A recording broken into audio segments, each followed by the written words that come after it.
భద్రాద్రి కొత్తగూడెం జిల్లా ఇల్లందు మండలం కొమరారం గ్రామ పంచాయతీ పరిధి మెయిన్ రోడ్ సెంటర్లో ఘనంగా అంబేద్కర్ ఆవిష్కరణ వేడుకలు. ఈ సందర్భంగా ముఖ్య అతిథులు, ప్రధాన వక్త, Osmania university arts college principal professor doctor Kasim, రాజ్యాంగ నిర్మాత డాక్టర్ అంబేద్కర్ విగ్రహాన్ని ఆవిష్కరించారు. అనంతరం ప్రొఫెసర్ డాక్టర్ కాసిం మాట్లాడుతూ, భారతదేశానికి కుల మత భేదం లేకుండా అన్ని వర్గాలకు హక్కులు కల్పించిన మహానేత, ముఖ్యంగా అణగారిన వర్గాల కోసం స్వేచ్ఛా సమానత్వాలను తీసుకొచ్చిన మహానాయకుడిగా కొనియాడారు. ఈ కార్యక్రమంలో కొమరారం ఎస్ఐ నాగులమీర, సభాధ్యక్షులు సిపిఎంఎల్ మాసిలైన్, సర్పంచ్ అజ్మీరా భిక్ష, న్యూ డెమోక్రసీ రాష్ట్ర నాయకులు ఆవునూరి మధు, బీఎస్పీ ఇల్లందు మండల అధ్యక్షులు కామపాటి నరేష్, వెలుగు శాంతారావు, పూసల నాగేశ్వరరావు, బుర్రి ప్రవీణ్, పీడీఎస్యు రాష్ట్ర నాయకులు పృథ్వీ, కొప్పుల జీవన్, గుండాల తదితరులు అధిక సంఖ్యలో పాల్గొన్నారు.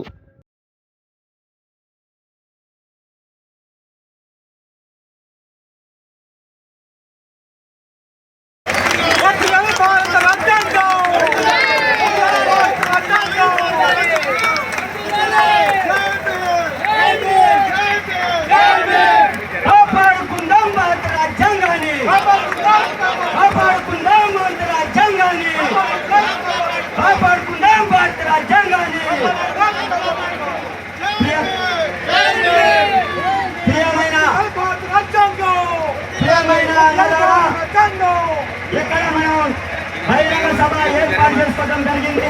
అప్పటిదాకా కొంచెం ఉన్నది. ఇప్పుడు మన అట్లాగే మన ఎస్ఐ గారు, కొమరారం ఎస్ఐ గారు, నా గ్రామం అని ఈ ప్రజల తరఫున ఉన్నటువంటి ఎస్ఐ గారిని కూడా దండెత్తికి ఆహ్వానిస్తున్నాం. మన కొమరారం ఉప సర్పంచ్ శ్రీ గురి ప్రవీణ్ గారు దండెత్తికి రావాల్సింది ఆహ్వానిస్తున్నాం. 3 మాధవారు మాజీ ఉప సర్పంచ్, న్యూ డెమోక్రసీ గ్రామ కార్యదర్శి, వారిని కూడా ఆహ్వానిస్తున్నాం. పోలేపల్లి నాగేశ్వరరావు గారు, కాంగ్రెస్ పార్టీ నాయకులు, పిఎస్ఎస్ వైస్ చైర్మన్, వారిని కూడా దండెత్తికి ఆహ్వానిస్తున్నాం. వాంకోట్ శంకర్, మాస్టర్ గ్రామ కార్యదర్శి, వారు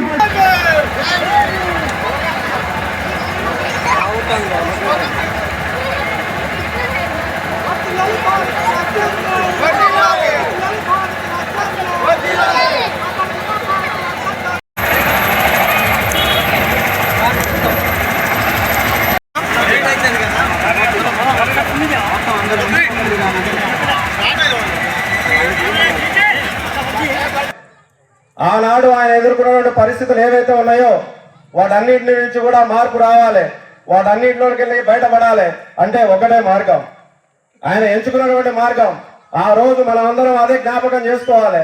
ఆ రోజు ఆయన స్కూల్లోకి రానియలేదు, అయినప్పటికీ కూడా ఆయన చదివి ఈ రోజు ఒక ఫస్ట్ లా మినిస్టర్ అయ్యి ఈ రోజు మనం ఏవైతే ఇప్పుడు అనుభవిస్తున్నటువంటి హక్కులు కానీ బాధ్యతలు కానీ చెప్పినటువంటి వ్యక్తి అంబేద్కర్. కానీ మనం ఏం చేస్తున్నాం? మనకుండే హక్కుల గురించి ప్రశ్నిస్తున్నాం కానీ మనకుండే బాధ్యతల గురించి మనకు ఎవడో ఆలోచించట్లేదు. నడుస్తుంది. ఇవాళ అంబేద్కర్ను కూడా మీ ఊరికి తెచ్చుకున్నా ఇన్ని రోజులకి. నిజానికి అంబేద్కర్ ఎప్పుడో వచ్చి ఉండాలి, భగత్ సింగ్ కన్నా ముందు వచ్చి ఉండాలి, అల్లూరి సీతారామన్ కన్నా ముందు వచ్చి ఉండాలి. కానీ అంబేద్కర్ ఈ దేశానికి పరిచయం కావడమే లేటుగా పరిచయం అయ్యాడు. ఎవరికైనా సరే, నాకైనా ఇక్కడ కూర్చున్న మదన్నకైనా మీకైనా ఎవరికైనా అంబేద్కర్ తెలియకుండా చేశారు. ఈ దేశంలో ఎవరికి తెలియకుండా అట్లా చీకట్లో ఉంచేశారు అంబేద్కర్. 1956లో చనిపోయాడు అంబేద్కర్. 1956లో అంబేద్కర్ చనిపోతే ఇప్పటికీ ఆయన ప్రపంచానికంతా తెలిసిపోవాల్సి ఉండే, కానీ తెలియకుండా చేశారు. ఎందుకు తెలియకుండా చేశారు? ఈ భారతదేశాన్ని కొత్తగా ఆలోచించిన కూడా అంబేద్కర్, ఈ దేశాన్ని మార్చడం కోసం ప్రయత్నం చేసిన కూడా అంబేద్కర్. ఈ దేశంలో మార్పు రావాలని, మనుషులందరూ సమానంగా ఉండాలని, అందరి కళ్ళలో వెలుగు చూడాలని, అందరికీ విద్య రావాలని కోరుకున్న వ్యక్తి అంబేద్కర్.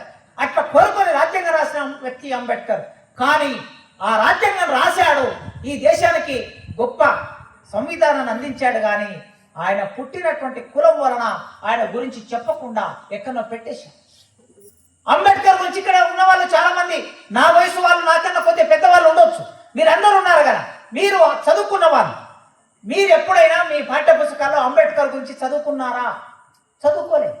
నేను చదువుకోలేదు, నా పాఠ్య పుస్తకాలు చదువుకోలేదు. నేను 10th క్లాస్ వరకు, ఇంటర్మీడియట్ వరకు, డిగ్రీ వరకు అసలు పుస్తకాల్లోనే లేడు అంబేద్కర్. గాంధీ ఉన్నాడు, నెహ్రూ ఉన్నాడు, సర్దార్ పటేల్ ఉన్నాడు, టంగుటూరి ప్రకాశం ఉన్నాడు, వీరేశలింగం ఉన్నాడు, గురిజాడ అప్పారావు ఉన్నాడు, శ్రీశ్రీ ఉన్నాడు, వీళ్ళందరూ పుస్తకాల్లో ఉన్నారు. రాణి రుద్రమ ఉన్నది, ఝాన్సీ లక్ష్మీబాయి ఉన్నది, అందరి పుస్తకాల్లో పెట్టారు. దాని వలన మనకు తెలిసింది, మనం చదువుకున్నాం కనుక మనకు తెలిసింది. కానీ దేశానికి రాజ్యాంగం రాసిన మనిషిని పుస్తకాల్లో పెట్టలేదండి. ఈ దేశం అన్యాయం. రాజ్యాంగం రాశారు, రాజ్యాంగమైన పరిపాలిస్తున్నారు కదా. ఎస్ఐ గారు చెప్పారు కదా, రాష్ట్రపతి నుంచి మొదలు పెడితే మీ గ్రామ సర్పంచ్ పిచ్చా నాయక్ వరకు, వార్డు మెంబర్ వరకు ఈ దేశాన్ని ఎట్లా పరిపాలించుకోవాలో ఒక పుస్తకం రాసి పెట్టిన వ్యక్తిని పాఠ్య పుస్తకాలకు తీసుకురాలేదు, మనకి తెలియకుండా చేశారు. అట్లా తెలియకుండా చేసినప్పుడు 1891లో పుట్టాడు అంబేద్కర్. 1991కి అంబేద్కర్ పుట్టి 100 సంవత్సరాలు అయింది. ఆ సందర్భంగా మహానుభావుడు విపి సింగ్ అని ఈ దేశానికి ప్రధానమంత్రి ఉండే అయినప్పుడు ఆ విపి సింగ్ గారు ఏం చేశారంటే, అసలు అంబేద్కర్ ఫోటో పార్లమెంట్ లో ఎందుకు పెట్టలేదని అడిగా అది ప్రశ్న వేశాడు. ఆయన అంబేద్కర్ గురించి ఎందుకు చర్చ చేయడం ఈ దేశంలో ఎట్లా ఉండాలి అనేది రాసిన వ్యక్తి కదా అంబేద్కర్ ఈ దేశానికి ప్రచారం చేయాలి, పరిచయం చేయాలని చెప్పి 1891లో పుట్టి 1991కి 100 సంవత్సరాలు అయింది కనుక శత జయంతి అని పెట్టి దేశమంతా కార్యక్రమాలు నిర్వహించారు. అప్పుడు అంబేద్కర్ మనకు తెలిసాడు. అప్పుడు నాకు అప్పటికి చాలా మంది 91లో నేను 9th క్లాస్ చదివే నాటికి నాకు చాలా మంది తెలుసు, కానీ అంబేద్కర్ తెలియదు. అప్పుడు మాకు పోటీలు పెట్టి అంబేద్కర్ ఉపన్యాస పోటీ పెడితే ఆ ఉపన్యాస పోటీలో ఫస్ట్ ప్రైజ్ వస్తే ఆ ఫస్ట్ ప్రైజ్ వచ్చినందుకు మా సోషల్ టీచర్ ఎస్ఎన్ రాజు గారు అంబేద్కర్ జీవిత చరిత్ర పుస్తకాన్ని నాకు బహుమతికి ఇచ్చారు. అప్పుడు చదువుకున్నా నేను అంబేద్కర్. 1991 అంబేద్కర్ చదువుకున్నా. 1991 వరకు అంబేద్కర్ నాకు తెలియదు. మీ ఊరికి 91కి ముందే ఇక్కడ విప్లవ పార్టీ వచ్చింది, కమ్యూనిస్టు పార్టీ వచ్చింది, రైతు కుల సంఘం వచ్చింది, మహిళా సంఘాలు వచ్చాయి, విద్యా సంఘాలు వచ్చాయి, యువజన సంఘాలు వచ్చాయి. అన్ని సంఘాలు పెట్టారు. భూమి కోసం పోరాటం చేశారు, రైతుల కోసం పోరాటం చేశారు, స్కూల్ కోసం పోరాటం చేశారు. ఇన్ని పోరాటం చేసినటువంటి మీ ఊళ్ళో అంబేద్కర్ పరిచయం కాలేదు. ఎందుకంటే పరిచయం కాకుండా చేశారు కనుక. ఇక ఆ తర్వాత అప్పటి నుంచి అంబేద్కర్ చదవటం, ఈ దేశం చదవటం మొదలు పెట్టింది. ఎవరు అంబేద్కర్, ఏం రాశాడు, ఏం ఆలోచించాడు? ఆయన రాసిన పుస్తకాలు భారతదేశంలో ఒక్కొక్క పుస్తకం ఒక 500 వాటికి సంబంధించినటువంటి మాట్లాడతాం. అన్ని విషయాల్ని అన్ని అవగాహన ఉంది. ఇక్కడ కూర్చున్న ఎవరు తక్కువలేం కాదు, అందరి గురించి తెలుసు. ఈ గ్రామం గురించి, గ్రామ ప్రజానికం గురించి కూడా తెలుసు.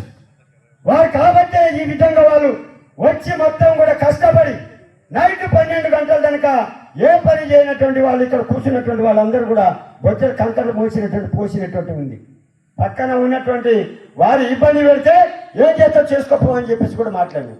అట్లాంటి పరిస్థితులు మరొకసారి దీనికి సంబంధించినటువంటి ఇంకో విగ్రహం పెడతామా, ఇంకో సభ పెడతామా, సారుని పిలిపించేటువంటి ప్రోగ్రాం అనేటువంటి అఖిలపక్ష ఆధ్వర్యంలోనే మరి ఒక ప్రోగ్రాం అనేటువంటి ఏర్పాటు చేస్తున్నాం.